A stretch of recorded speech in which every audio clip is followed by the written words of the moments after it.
या उस भाषण में भी यही कहा कि हम एक ऐसे युग में प्रवेश करने जा रहे हैं जहां पर हम लोग राजनीतिक रूप से तो समान है, लेकिन सामाजिक और आर्थिक रूप से गैर बराबरी है। और सामाजिक और आर्थिक रूप से जब तक गैर बराबरी है तब तक जो है कि हमारे को हम जो है कि हमारी राजनीतिक जो बराबर खतरे में रहेगी। तो वही चीज देख लीजिए, ठीक है। आज हम शैक्षिक रूप से भी गैर बराबर है, ठीक है। शिक्षा नहीं है लोगों के पास, शिक्षा और डेमोक्रेसी को चलाने के लिए सही शिक्षा होनी चाहिए। और सही शिक्षा के अभाव में क्या है कि जो राजनीतिक दल है वो दारू पिला करके, ठीक है, आपको पैसा दे करके या धर्म के नाम पे बरगला करके या जाति के नाम पे बरगला करके आपको जो है कि आपसे वोट ले लेते हैं। वो 500 रुपए मिलता है और वो पटके से एक दिन का आपको दिहाड़ी का दे देता है कि 500 रुपए 1000 रुपए दे देता है। आपको लगता है आप क्या सॉफ्ट मनी मिल रही है और जा करके आप उसका बटन दबा देते हो, ठीक है। होता क्या है कि जब आपने इस तरह का बटन दबा दिया तो उसके बाद क्या कि ऐसे लोग जो पैसा खर्च करते हैं कोई टेंशन नहीं रह जाता। उनका तो एक मकसद है कि चुनाव में हमने इतने पैसे खर्च किए, 1 लाख रुपए खर्च किए या इतने रुपए खर्च किए, अब हम चुनाव के बाद जो है इतने करोड़ कमाएंगे, ठीक है। लाख में खर्च किए तो करोड़ कमाएंगे, करोड़ में खर्च किए तो अरब कमाएंगे।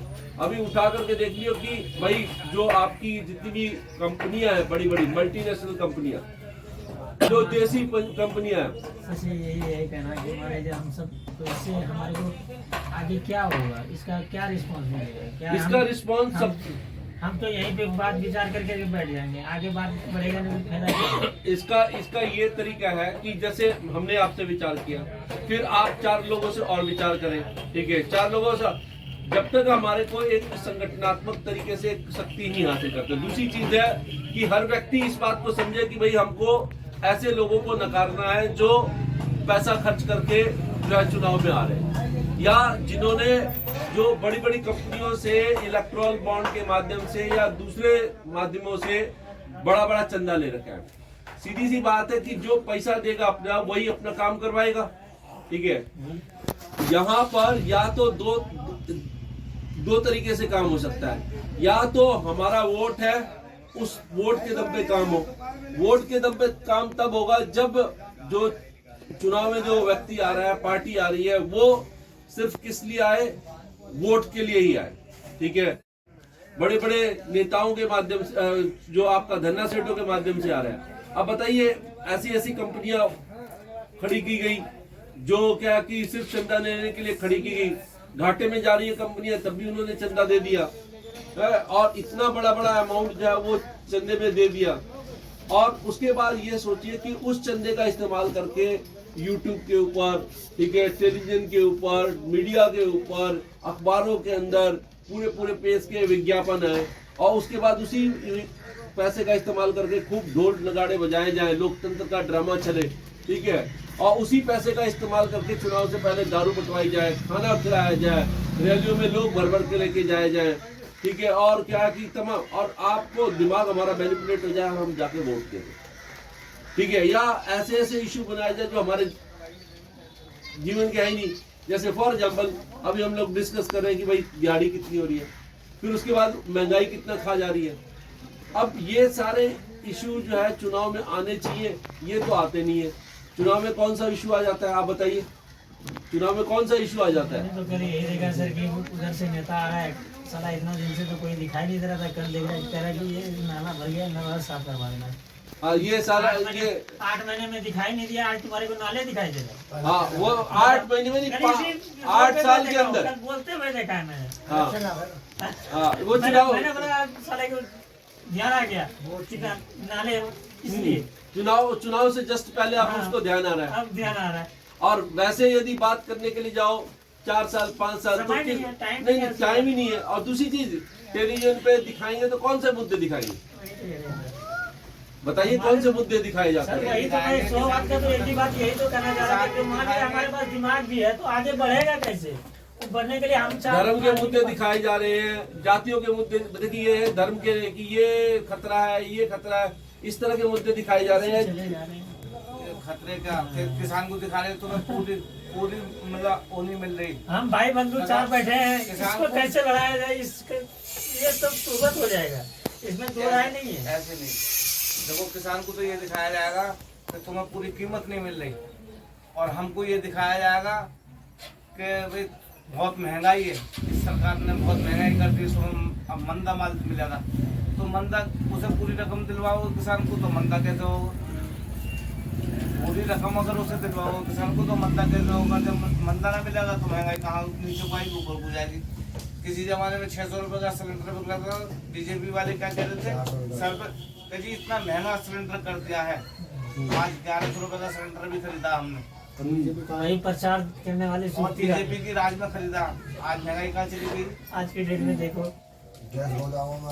प्याज 20 रुपए किलो से 30 रुपए किलो, 50 रुपए, 100 रुपए किलो बिकी। तो प्याज तो इनके घर में उगती नहीं है, जो तो इन्होंने अपने घर में पैदा कर ली भाई। जिस किसान के घर में कम पैदा हुई तो कम से गुजारा, फसल के ऊपर नहीं है। हमारा तो कम काम ये है कि जैसे कि नाले ना सफा हो रहे, हमारे तो जरूरी काम ही है। जैसे हम तो सर यही देखें, खा के हम तो यही देखें कि मान लीजिए 1999 से हम रह रहे हैं, हम तो यही देखते हैं रोड पे चलते हैं तो मान लीजिए सब तो करा धरा उसी का है। पुलिस वाले को भी 2 मिनट में चाहिए, ट्रैफिक लगाना है 2 मिनट में लगा देगा, सिर्फ 2 खड़ा हो जाए बस, उसके बाद कोई टहलने का जरूरत नहीं है। 2 मिनट में यहाँ से लेकर के खरीदी तक जाम लगेगा। खोल भी सकते हैं पर वो खोलेंगे नहीं, वो अपनी उसको तो तैयारी कराना है, जाम रहेगा तो आम पब्लिक चाहे जितना रिश्वत लेना है, पहले 100 रुपए का चालान, 500 रुपए का चालान गाड़ियों का, आज कम से कम गाड़ियों का चालान 20,000 रुपए का, 20,000 25,000 30,000 50,000 गाड़ी जब 20,000 रुपए की गाड़ी 40,000 रुपए का चालान है। अब बताओ जब गाड़ी वाला माल लेकर जाएगा तो पहले वो चालान का फिक्र हम करेगा, एक चालान ना हो जाए। साइड में हम खड़े भी है ना, वो सारा कैमरा लेकर के क्या करता है, आम पब्लिक भी खड़ा है, कोई भी चला रहा है बड़े वाला गाड़ी की, सिर्फ फोटो खींचा। अब साला वो कहाँ खड़ा रहेगा, तू ही बता दे, तू यदि स्टैंड बना दे वहीं खड़ा रहेगा वो बंदा, बताएगा नहीं तो उसे जानकारी कहाँ से मिलेगा? वो भागना स्टार्ट हो जाता है, इतने में जाम लग गया जी। कमर्शियल वाहन के क्या नाम कहते हैं फोटो खींचते हैं, हाँ। प्राइवेट वाहन तुम्हारा बीच में खड़ा होगा उसकी फोटो खींच नहीं लेके मैं वही तो बोला कि मान लीजिए पूरी दिल्ली में क्या नाम है प्राइवेट वाहन जैसे खड़े तो उसका रहते राज ही हैं। चल रहा है, वो तो मैं तो वही बोला कि ये तो ये गलत भी चल रहा है ना, ये तो इसका तो बाप का ही रोड है, कोई दिक्कत नहीं है, कोई कहने वाला नहीं इसको। डीटीसी जा रहा है उसको कोई कहने वाला नहीं, चाहे कहीं से भी चला जाए, कहीं खड़ा कर दे, बस रोड में क्यों नहीं खड़ा रह जा रहा है, कोई भी कहने वाला। आम पब्लिक का होगा 2 मिनट में 4 आदमी भी बोलेगा और 4 गाड़ियां भी बके। तो लेकिन ये जैसे आपने बताया कि नाले जाम है, ये स्कूल नहीं है, तमाम तरह के ये मुद्दे हैं, लेकिन वही वो अस्पताल में इलाज नहीं है, जाते तो कोई सुनने वाला नहीं है।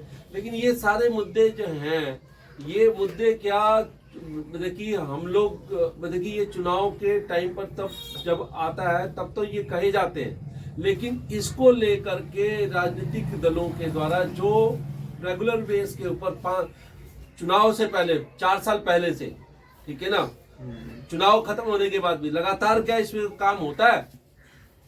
काम होता है? कुछ नहीं होता है। अब जहां तक किसान का सवाल है, किसान जैसे आपको आपकी रोजी रोटी पूरी नहीं मिल रही है, वैसे ही देखो सीधी सी बात है।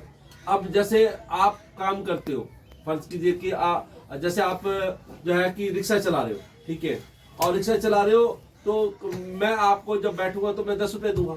अब मैं ये सोचूं कि भाई ये 5 रुपए में ले ले, ठीक है, लेकिन मैं 5 रुपए यदि आपको दूंगा तो उस केस के अंदर तो आपको आपके घर के अंदर जो है कि राशन पानी जो आना चाहिए उसमें कटौती हो जाएगी ना, प्लस जो है कि आपके द्वारा जो खर्चा किया जाना चाहिए उसमें कटौती हो जाएगी। फर्ज कीजिए कि महीने के अंदर आप 1 बार बाल कटाते हो, ठीक है, और आपने कहा कि भैया आप पैसा कमा रहे हैं, ये जो 10 रुपए किराया देते थे वो 5 रुपए दे रहे हैं, तो अब जी मैं 3 महीने में किराया मतलब कि बाल कटाऊंगा। जैसे ही आपने ये कहा कि मैं 3 महीने में बाल कटाऊंगा तो नाई का इनकम भी तो कम हो गया आपकी वजह से, नाई का। तो ये हमारा जो है ना सिस्टम इस तरह से चलता रहता है, एक दूसरे से डिपेंडेंट होते हैं। तो ऐसा नहीं है कि भाई हर किसी को उसके हक का मिले, किसान को किसान के हक का मिले, ठीक है, ऑटो वाले को ऑटो वाले हक का मिले, रिक्शे वाले को रिक्शे वाले का हक का मिले, दुकानदार को दुकानदार के हक का मिले। यदि सबको सबके हक का मिले, जितना वो मेहनत कर रहा है उस हिसाब से मिले तो कोई दिक्कत नहीं है। लेकिन दिक्कत कहाँ आती है, जैसे किसान से 10 रुपए में प्याज खरीद लिया, सपोज के लिए 10 रुपए में मैं बोल रहा हूँ तो बहुत ज्यादा बोल रहा हूँ, 10 रुपए में प्याज खरीद लिया, उसके बाद गोदाम में जमा कर दिया, ठीक है, चलो गोदाम का ब्याज बनता है, बाकी सब बनता है कि भाई 5 रुपए मान लीजिए, 15 रुपए में यदि वो मंडी से निकाले और फिर उसके बाद जो है कि 20 रुपए तक में हमारे यहाँ आ जाए तो हम कहेंगे कि ठीक है जी, सपोज कर लीजिए। लेकिन अब क्या है कि आपका 20 रुपए भी मैं ज्यादा बोल रहा हूँ, एक बार मान ले, लेकिन यहाँ पर क्या है कि गोदाम में एक बार जमा होने के बाद क्या है कि उसके बाद क्या है कि मार्केट के अंदर क्या होगी, कमी होगी प्याज की। अब वो इंतजार करते कि मार्केट में जब कमी हो जाए तब हम निकालेंगे प्याज, ठीक है, या तब हम निकालेंगे कोई भी अनाज। तो उस केस में जब मार्केट में कमी हो जाती है तो एकाएक डिमांड बढ़ती है, तो 50 रुपए किलो प्याज चला जाता है। जब 50 रुपए किलो चला जाता है तब जाके वो थोड़ा थोड़ा करके प्याज निकालते हैं, राइट, या कोई भी सामान निकालते हैं। तो इस तरह से जो क्या है कि इस तरह के सिस्टम के अंदर क्या कि फिर नाजायज तरीके से कमाया जाता है। तो जो नाजायज तरीके से कमाया जाता है वो फिर हमारे को, यही आप देख लीजिए, तेलों का रेट देख लीजिए, खाने पीने के तेल के रेट देख लीजिए कि कितने तेज बढ़ गए।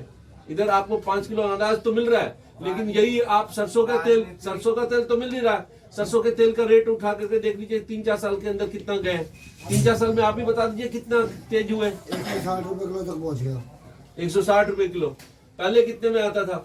पहले ऐसा आता था 60, 65, 70 रुपए लास्ट। 60, 65, 70 रुपए ये लास्ट हमने करना था। लेकिन ये 2-3 साल, 2-1 साल के अंदर क्या है, 2 साल के अंदर या 1 साल के अंदर, 5 साल के अंदर देखो आपका ये दुगने से 2.5 गुने रेट के अंदर ये पहुंच गया। मोटरसाइकिल के चालान होते थे हेलमेट ना पहनने का 100 हमारे चालान होते थे 1000, चालान होते थे उस टाइम 1000। अब होता है क्यों होता है, क्योंकि 1000 रुपए का चालान है, 500 उसके हाथ में दिया चल दिए।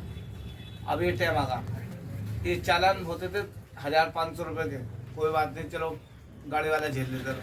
अब 30, 35, 40 हजार रुपए चालान लेकर जा रहे हैं, तो पहले ही भाड़ा इतना मांगते हैं कि 6 रुपए किलो का माल 16 रुपए किलो तो पहले ही बढ़ जाता है हमसे। और बाकी क्योंकि पहले चालान का हिसाब वो अल्टीमेटली किसके ऊपर जाके पड़ेगा? कंज्यूमर के ऊपर जाके पड़ेगा, पब्लिक के ऊपर जाके पड़ेगा।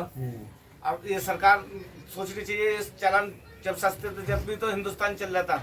आज 2000, 5000, 50,000 रुपए के चालान कर रखे हैं, आज भी हिंदुस्तान चल रहा है, फिर भी कह रहे हैं देश में कुछ नहीं है। भाई देश में कुछ नहीं है तो फिर क्यों महंगाई कर रखी है? फिर ऐसे लिया लौटा के पीछे।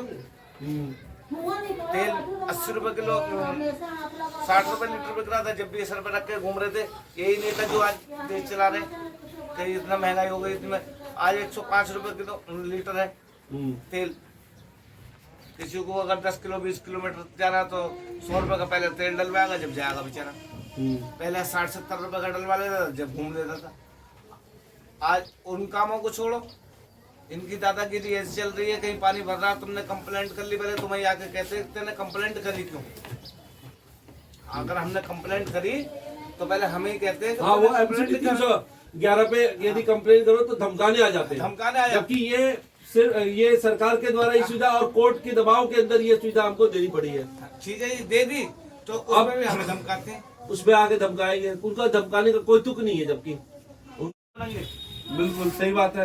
लेकिन सरकार अपनी जिम्मेदारी को मानने के लिए तो तैयार नहीं है। सरकार तो मानने को तैयार है, लेकिन उनके कर्मचारी मानने को तैयार नहीं है। अगर हमने कंप्लेंट करी तो हमें इतना जो सुन ले। ये ऐसा नहीं कि नेता बन जाए, नेता नहीं बनाना, वो हमें अपना भाई बनाना, ऐसा जो हमारी सुन ले बस। अब मैं एक छोटी सी मैं बात आपसे पूछना चाह रहा हूँ कि भाई अभी जो पैसा लगा के आ रहे हैं तो ऐसे ही आएगा। हम ऐसा हमारा भाई कोई जो चुन करके जाए जो हमारी सुन ले, ठीक है, तो इसके लिए हमें क्या करना पड़ेगा कि भाई कैसे हम देखिए करें कि भाई हमारी सुनने वाला व्यक्ति जो है वो जाए। देखो कोई टाइम आएगा, उस टाइम अभी देखो हम 3-4 साल से प्रयास कर रहे हैं, ठीक है। हमने देखिए विपिन भाई को भी कहा कि भाई थोड़ा सा रेगुलर बेस के ऊपर, अब जब तक हम लोग जो है कि रेगुलर बेस के ऊपर थोड़ा सा अपने, क्योंकि आज की डेट के अंदर क्या हो गया कि कॉन्स्टिट्यूंसी इतनी बड़ी हो गई है, इतने सारे लोग हो गए नॉर्थ ईस्ट के, तो ये चीजें हमारे को लोगों से संवाद करके समझानी पड़ेगी ना कि भाई पैसा जो है कि पैसा लेकर के आप वोट बदलो, ठीक है, धर्म के नाम पर जो है छल करके जो आ रहे हैं उनको वोट बदलो, ठीक है। ये जब तक हम जो है कि ये सारी चीजों का लोगों के बीच में प्रचार नहीं करेंगे कैसे बात करेंगे। अब 1-1 करोड़ रुपए के टिकट लेकर आ रहे हैं ये लोग, फ्री में भी वोट ले रहे हैं, चलो हम भला आदमी समझ के ले रहे हैं। जो करोड़ रुपए का टिकट लेकर के चुनाव में खड़ा हो रहा है, ठीक है, जो करोड़ रुपए का टिकट लेकर के चुनाव में खड़ा हो रहा है, हम ठीक जिसे है। भला समझ रहे हैं। हाँ, जिसे तो वो रूप से तो समान होंगे, लेकिन आर्थिक और सामाजिक रूप से गैर समान होंगे, और ऐसी स्थिति में हमारी राजनीतिक समानता जो है वो भी खतरे में पड़ी रहेगी। ठीक है, और वही चीज हो रही है कि आज चूंकि चुनाव का जो सिस्टम ऐसा बन गया, जो एफपीटीपी का सिस्टम ऐसा बन गया कि इसके अंदर चुनाव में खड़ा कौन होता है, व्यक्ति खड़ा होता है, और व्यक्ति कौन सा खड़ा होगा जो पूरे इलाके के अंदर अप्रोच कर पाए। अब मैं फॉर एग्जाम्पल मैं खड़ा भी हो जाऊं तो मेरे को लोग जानते ही नहीं है, ठीक है, मैं और जानेंगे कैसे जब तक मेरा प्रचार नहीं होगा। प्रचार कैसे होगा, या तो हम जो कर रहे हैं उसको लोगों तक हम ही लोग मिलकर के चल करके डिस्कस करें, बताएं, या फिर क्या कि गली गली में होर्डिंग लगा दें। आजकल क्या हो रहा है कि लोग करते कुछ नहीं है, ठीक है, बस ये लग जाता है फलानी ईद की मुबारकबाद, दिवाली की मुबारकबाद, ठीक है, इसकी मुबारकबाद इस भाई के, और हम उन्हीं को जो है ना कि जो होर्डिंग देख देख करके हम उन्हीं को नेता समझने लग जाते हैं। फिर चुनाव के टाइम पर फिर प्रचार करके यही स्थापित कर दिया जाता है कि ये इस फलानी पार्टी के नेता हैं जी, ये उम्मीदवार है जी, बहुत बड़े समाज सेवी हैं जी, कभी घर से निकला नहीं होगा, हाँ, और कभी मतलब कि झांकने नहीं आया होगा ये समस्याओं के ऊपर, कभी कदम बढ़ाने के लिए नहीं आया होगा, लेकिन उसने क्या है कि 1 करोड़ रुपया देकर के टिकट खरीद लिया है, ठीक है, और ऐसा कर रहा है। ऐसा है, आज का टाइम ऐसा है, एक तरफ का आदमी ईमानदार जा रहा हो और एक तरफ का सांप, तो सांप को बाद में मारेंगे, पहले ईमानदार को मार दो। आज का टाइम ऐसा है।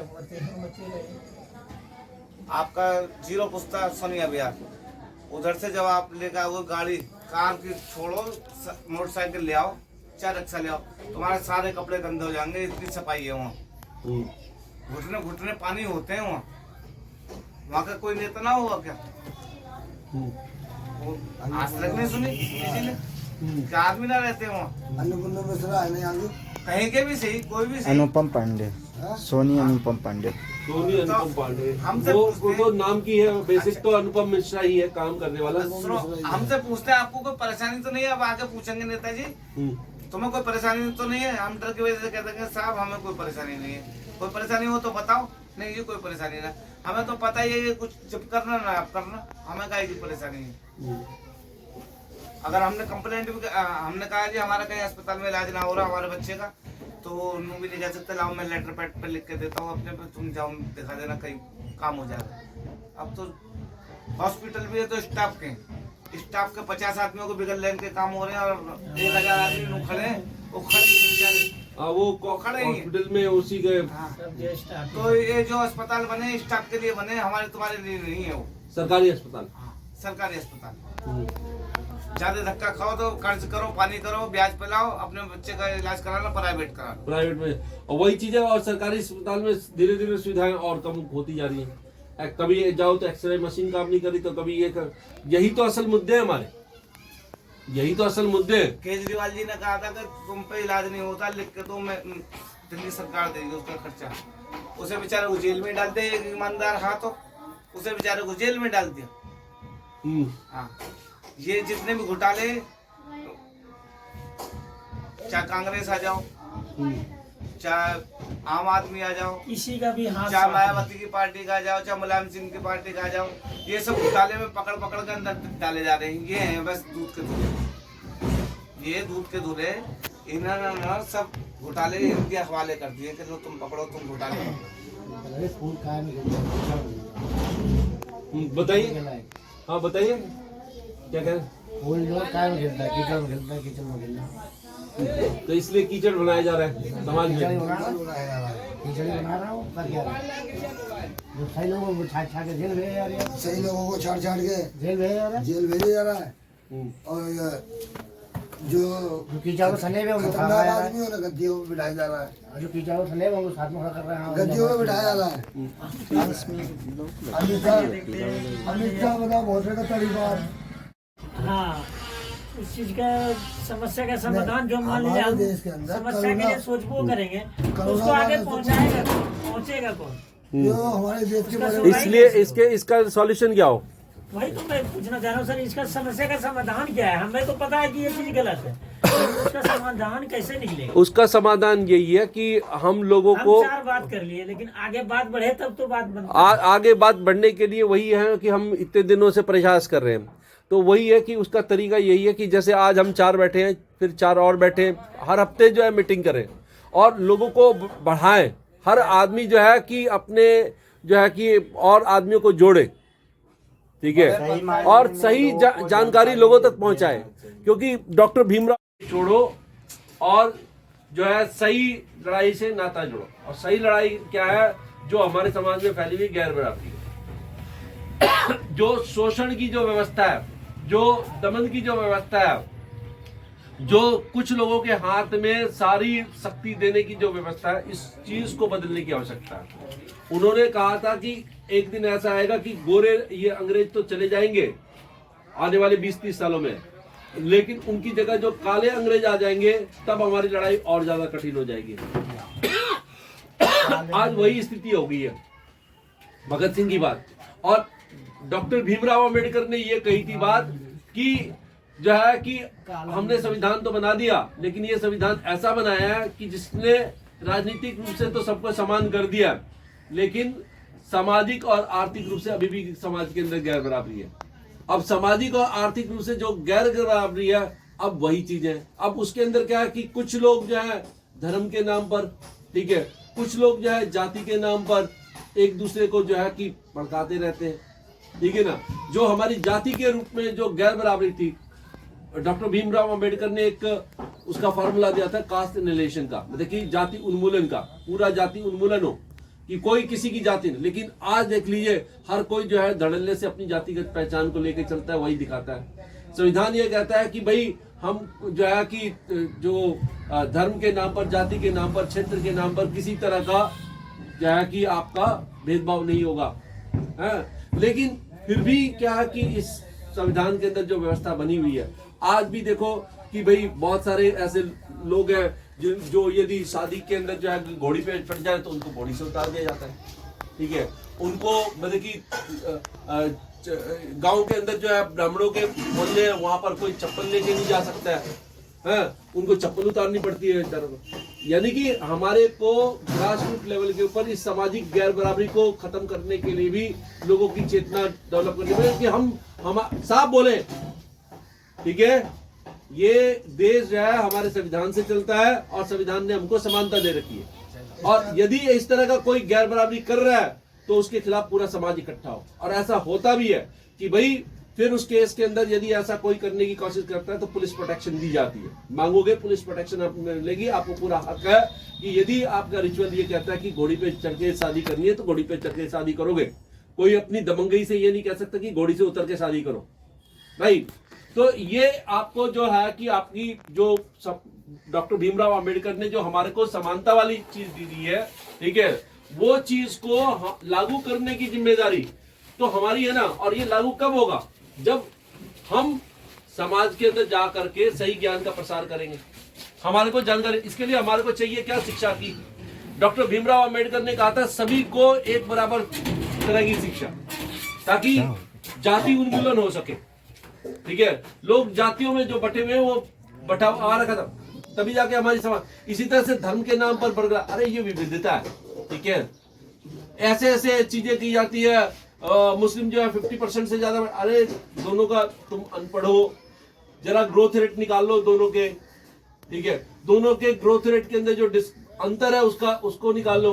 अरे 1000 साल के अंदर वो चीज नहीं हो सकती है।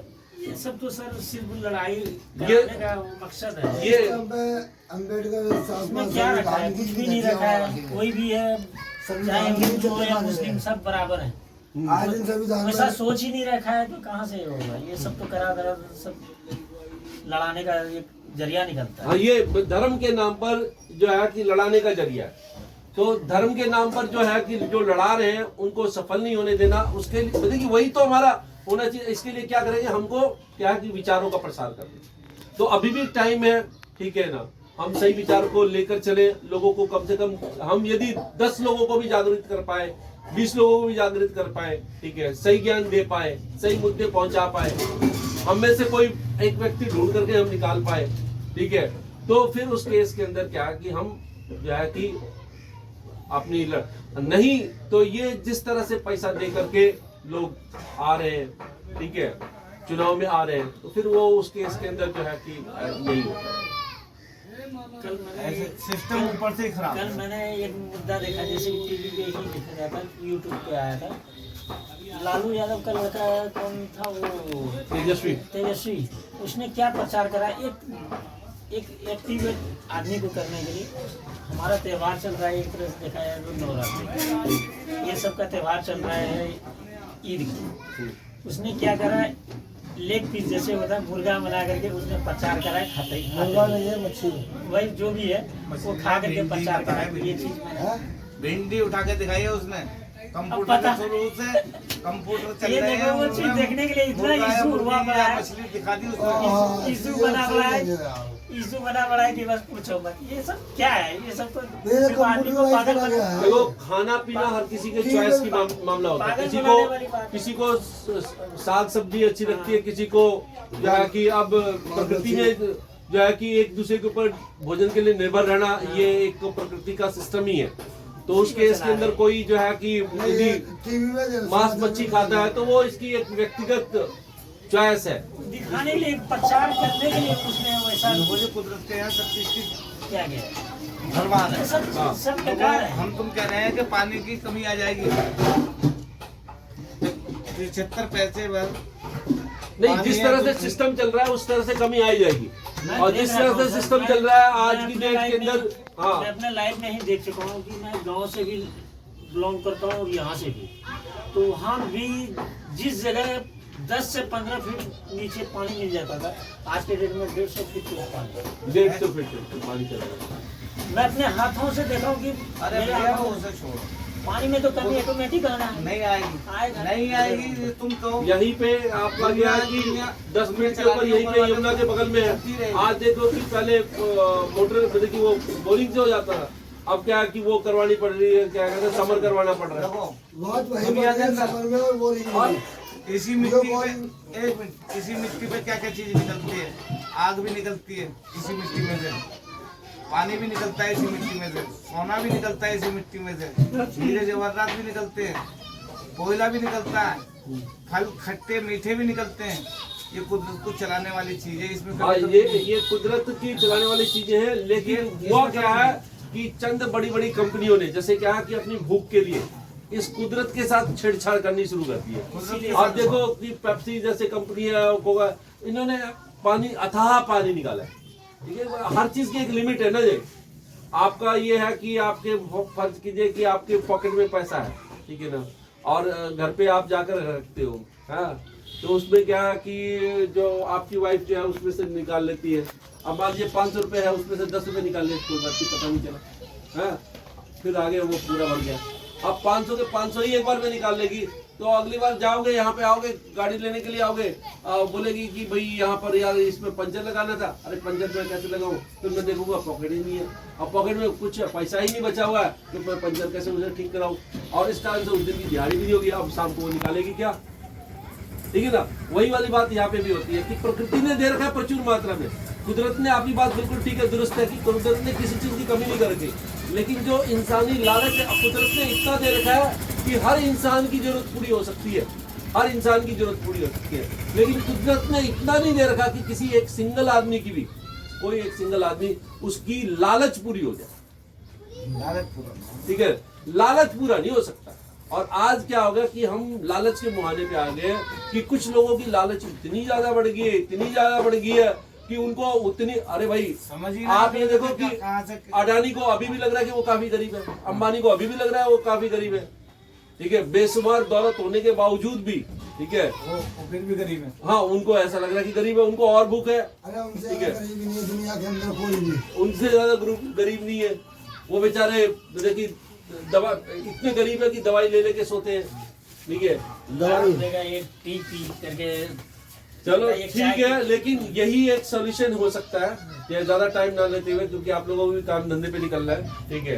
हम यही कहेंगे कि भाई जो है कि हमारे को रेगुलर बेस के ऊपर हर हफ्ते 10 दिन के अंदर जो है कि ये काम मैं आप लोगों के ऊपर सौंप रहा हूँ। पहले भी मैंने कहा था कि हमारे को जो है ना संगठन का एक रूप देना है, जब तक हम संगठन का रूप नहीं देंगे तब तक हम सफल नहीं हो सकते। तो संगठन के रूप में ये थोड़ा सा मेरे साथ मेरी प्रॉब्लम है कि जब तक मैं उस चीज से नहीं निकलूंगा तब तक मैं अपने आप को झोंक नहीं पाऊंगा। जिस दिन मैं निकल गया उस दिन मैं अपने आप उसके अगले दिन से झोंकना स्टार्ट कर दूंगा, ठीक है। लेकिन जब तक मैं नहीं निकल पा रहा हूँ तब तक आप लोग जो है कि इस संगठन को चलाने की जिम्मेदारी ले और जो है कि आप और लोगों को इकट्ठा जोड़े, ठीक है। इतने से काम नहीं चलेगा, जुड़ते जाएंगे कारवा बनता जाएगा, ठीक है। तो वो वाली कहानी है कि मैं अकेला ही चल रहा था, हाँ, मंजिल की तरफ लोग मिलते गए कारवा। जैसे आप लोग जुड़े, ठीक है, और को जोड़िए तब जाके हम मकसद पूरा कर पाएंगे। नहीं तो राजनीतिक पार्टियां जो है उनका करैक्टर ये बन गया कि चुनाव के टाइम पर उनका तो व्यवसाय, वो तो इसे व्यवसाय कहते हैं, व्यवसाय नहीं वो ये धंधा समझ रखा है कि यहाँ पर कैरियर क्या है जी, आपका पॉलिटिकल कैरियर है जी। पॉलिटिकल कैरियर क्या है? वही चीज क्या है कि 1 करोड़ रुपया लगाओ चुनाव के टाइम पर, चुने जाओ, उसके बाद हम तुम ऐसे हैं जैसा आसमान से एक बूंद गिरी और जमीन पाकर खत्म हो जाती है। हम तुम ऐसे हैं इस टाइम, जब तक तेज की बारिश नहीं होगी तो कीचड़ नहीं हो सकती। तेज की बारिश के लिए हमको उष्मा पैदा करनी होगी। हमें तेज चलना है, इकट्ठे होना है। हम सिंगली अगर कहते रह जाएंगे आपसे, तुमने सोची ये क्या कर लेंगे।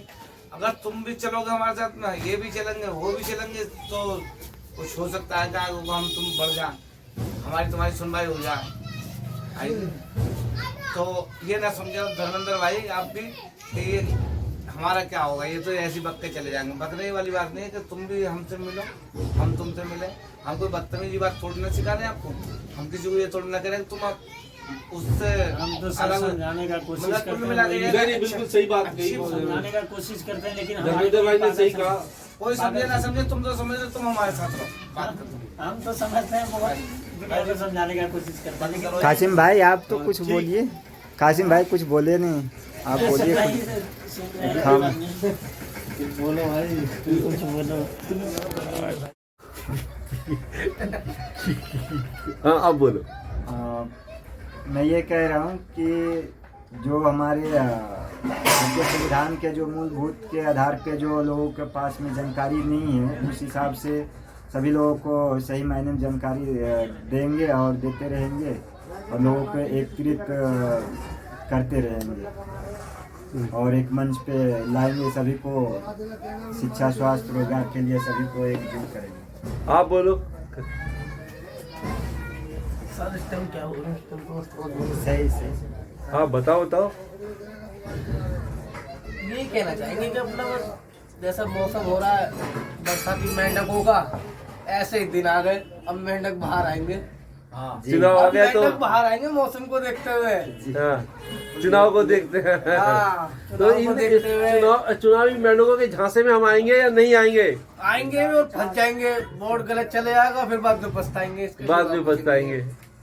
यही है। तो और आप लास्ट में क्या कहेंगे, सुझाव क्या दे रहे हैं आप? हमें तो ऐसा नेता चाहिए, कोई भी नेता हो जो हमारे पड़ोसी 5 साल में एक बार आते हैं सिर्फ वोट मांगने के लिए, और वोट लेने के बाद में फिर ये पता नहीं कि कहाँ हमारे नाली बंद हैं, कहाँ हमारे खरंजे टूटे हुए हैं, कहाँ रोड टूटे हुए हैं, किसी गरीब आदमी का इलाज हो रहा है या नहीं हो रहा है, अस्पतालों में क्या हालात है, कुछ नहीं देखते। फिर तो आंख बंद करके सो जाते हैं वो लोग। और जैसे ही अब राजनीति के दिन आ रहे हैं और चुनाव आ रहे हैं, अब सब नेता आ रहे हैं धीरे धीरे, तो हमें ऐसे नेताओं से बच के रहना चाहिए। पहले ही वफा ना उठा सके तो अब क्या वफा उठाएंगे। कोई अच्छा सा नेता मिले, अच्छी सी सरकार मिले तो हमारी भी सुने। नहीं, आप ये बताइए कि जो टिकट लेके आ रहे हैं 1 करोड़ रुपए का या 2 करोड़ रुपए का टिकट लेके आ रहे हैं, वो अपने पैसे वसूल करेगा या फिर हमारे रोड बना कर देगा? सही बात है। रोड कहाँ बना कर देगा? ना हमारी सुविधा सुनेगा, ना नाली सफा करेगा। अगर हमने किसी वजह कहीं नाली वाली की या कूड़े की कहीं कंप्लेंट कर दी तो वो हमारी जान खाते, कितने ने ऐसा करा क्यों? हाँ, तो हम अगर उन्हें ना बताएंगे तो फिर हम खुद फेंक के आएंगे, तनख्वाह वो लेंगे, तनख्वाह वो 60,000 रुपये लेंगे और कूड़ा हम फेंक के आएंगे, नाली हम सफा करेंगे। तो ऐसी सरकार से हमें क्या फायदा होगा? प्राइवेट इलाज कराना तो हम तो प्राइवेट ही करा लेंगे, फिर सरकारी का क्या फायदा होगा? सरकारी का तो वो फायदा उठाते हैं जो स्टाफ होते हैं।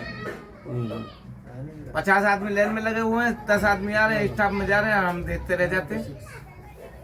हम तो यही कहते हैं सरकार से, सरकार खुद बड़े बड़े अफसर बाहर निकल के देखें कि भाई ये क्या हो रहा। छोटे अफसर वहीं खा पी के बराबर कर देते हैं और बड़े अफसरों तक बात ही नहीं पहुंचती है, पहुंच जाती है, कंप्लेंट करते हैं तो हमारी जान खाते हैं कि तुमने कंप्लेंट क्यों करी। तो इसके लिए देखा जाए बड़े अफसरों को भी कंप्लेंट नहीं करेंगे तो क्या करेंगे। हमारा तो यही कहना है जी। आप भी कुछ कहेंगे? बोलना ही नहीं नहीं, ऐसी कोई बात नहीं, कुछ बोलिए। बोल दो कुछ भाई, महंगाई के बारे में बोल दो। सरकार आ रही है, कुछ ना ध्यान दे, कम से कम आपकी क्या महंगाई मांग पे ध्यान होगी? दे ले। तो थोड़ा राशन पानी सस्ता कर दे ताकि गरीब आदमी भी खा ले चैन से 2 रोटी।